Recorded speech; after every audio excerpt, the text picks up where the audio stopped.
So I broke my phone just like I had predicted, unfortunately. But this video is not about the broken phone. I will be doing a comparison video between the Pixel 6 and the Pixel 6 Pro. Well, the broken Pixel 6 Pro. If this is your first time joining us on this channel, make sure to hit the like button, subscribe, and also the bell icon down in the notification icon below.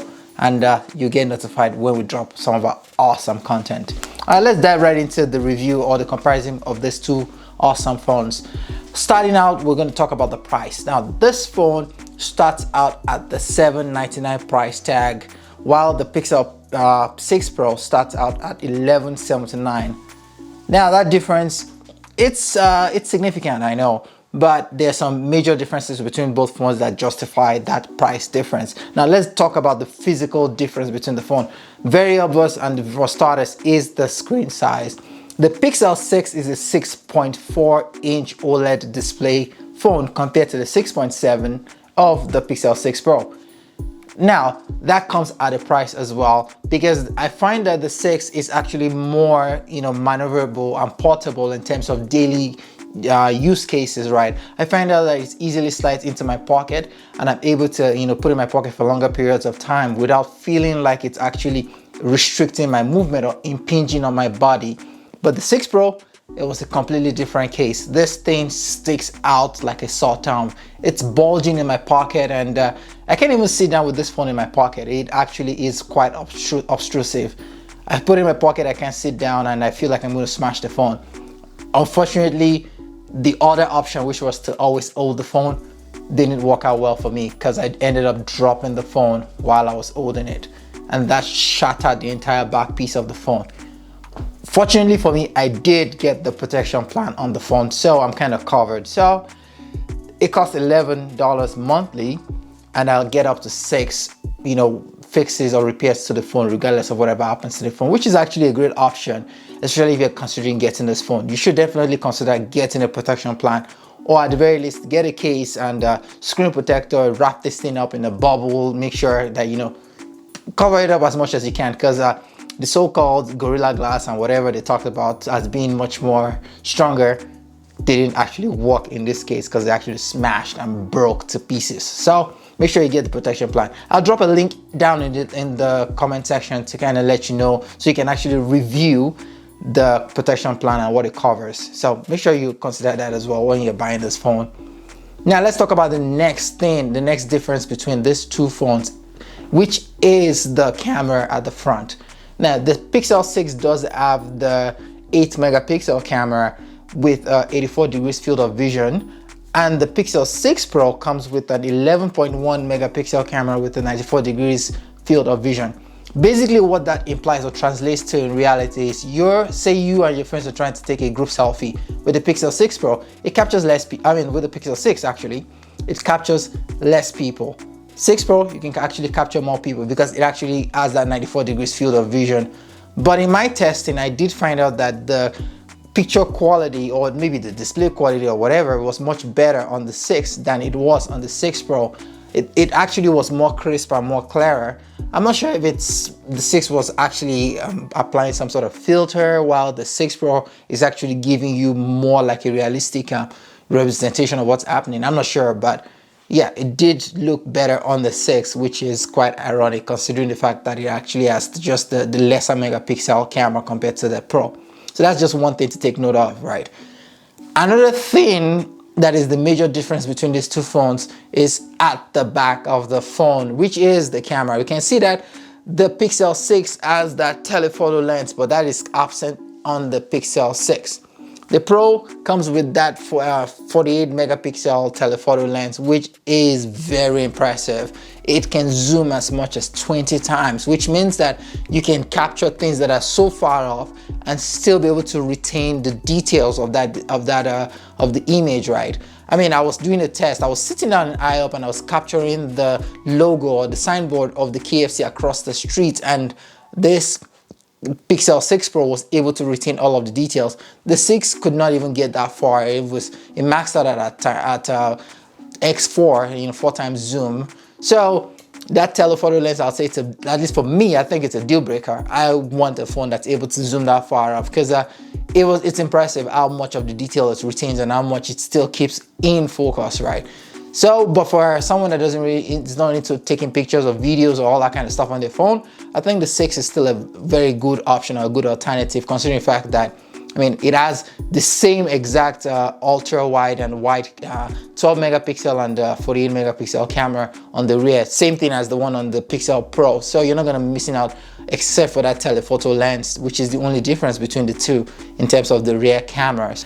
Now, moving on to the other physical difference between this phone, it is the trim on both phones. Now, the Pixel 6 has this, the OLED display actually wraps around into the aluminum trim around the edge, which kind of makes it a little bit more premium and looks nicer and feels more high quality grade compared to the flat design for the Pixel 6, which is that, and it's just that flat design edge with the black plasticky piece around the edge as well, which kind of, you know, I'm not a big fan of that plastic piece. It kind of makes it feel like one of those like the older Pixel phones, right?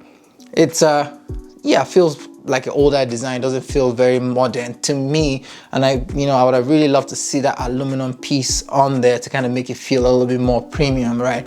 But if you're gonna get a case anyways for both phones, the trim is not gonna matter because the case is gonna cover up that phone anyways.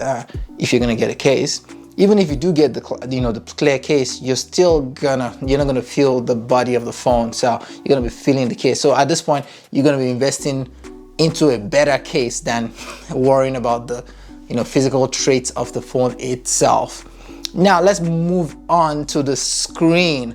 Now this phone actually comes with a full HD display of 1080p by 2132, while this is a UHD, that's ultra high definition, with 1440 by 3120 resolution with 120 Hz refresh rate, while this has up to 90 Hz refresh rate. For the average user, what that translates to is that you're not gonna see any significant difference between the 90 Hz and the 120 Hz, except you are an avid gamer playing a first-person shooter game, because where the refresh rate comes in is that it's able to refresh that screen a lot faster per second compared to this one. So you're playing a first-person shooter, the character moves, right?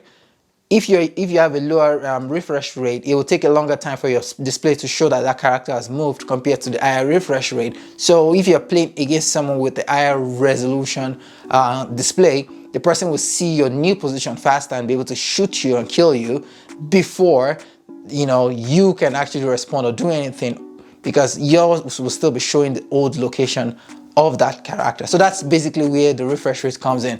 Most 4K content are still 60 frames per second, so you're not going to see anything different in terms of the your content that you're going to view on the phone.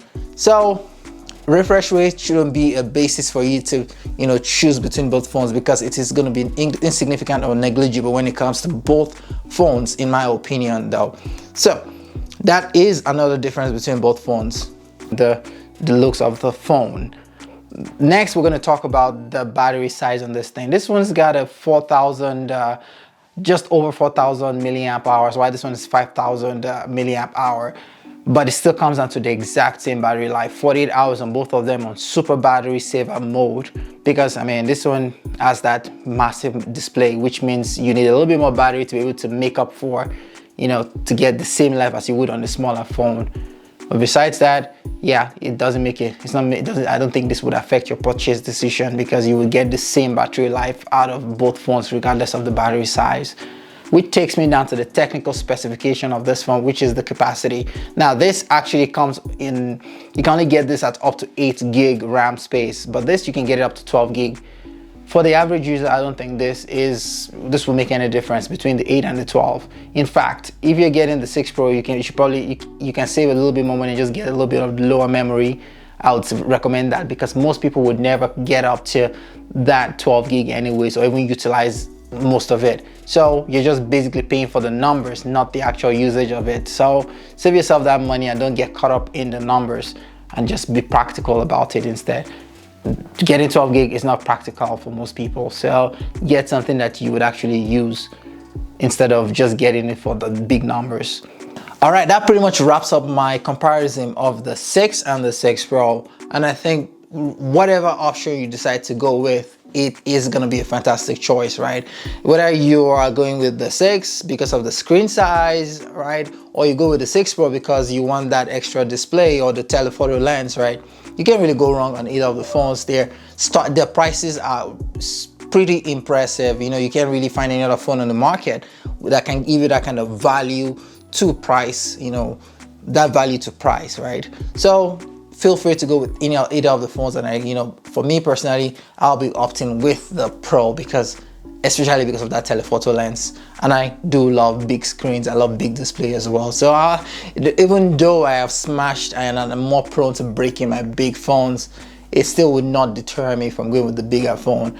I'll just make sure that I get coverage and protection on my phone, and probably order myself some screen protectors and casing for this thing to kind of beef it up and make sure that it's better protected, because I might be dropping it a lot more. All right, thank you guys. I'll see you guys in the next video.